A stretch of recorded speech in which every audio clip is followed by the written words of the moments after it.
از آغاز ماه می و بعد از آنکه مقامات موجودیت کرونا ویروس را در کشور تصدیق کردند، 11 محبوس به نشانه‌های مانند به این بیماری فوتیدند.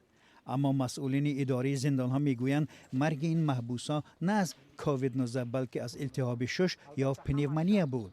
رسانه‌ای شدن خبر بیماری محبوسان در پس منظر پاندemia نگرانی نزدیکان زندانیان و حامیان حقوق را به میان آورده است. در سرریاست اجرای جزای جنایتی تاجیکستان فوت 11 محبوس را در زندان‌های کشور رد نمی‌کنند. در این باره نزدیکان محبوسان فوتیده خبر دادند، ولی مسئولین اداری زندان‌ها مبتلا شدن محبوسان به بیماری کووید 19 را رد می‌کنند. با باوری مقامات سری وقت منع کردن ملاقات محبوسان با نزدیکانشان سبب شد از وارد شدن ویروس به زندان‌ها جلوگیری کرد. همین ما چی میگن رنگین کردیم، همش همون پنیومونیا برومدگی هستن. از محبوسان بیمار تست سنجشی گرفته نشده است و تنها با تشخیص رنگینی اکتفا کردند. نزدیکان برخی از محبوسان به این گفته‌های مقامات درباره نبودن کرونا ویروس در زندان‌ها شبهه دارند.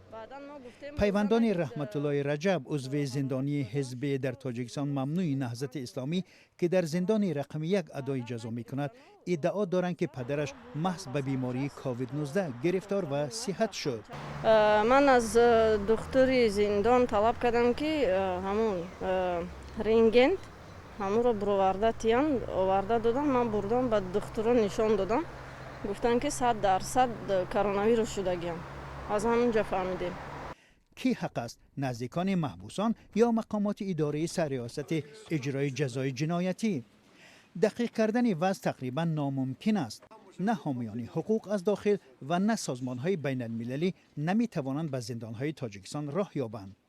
اطلاع درباره وضع زندان‌های تاجیکستان در شرایط کرونا ویروس اساساً از صحبت‌های مقامات و تماس‌های محبوسان با نزدیکانش می‌رسد. در آستانه سفر هیئت سازمان جهانی تندرستی به تاجیکستان، نمایندگان جامعه شهروندی خواستند تا نمایندگان سازمان جهانی تندرستی از وضع زندان‌ها دیدن کنند.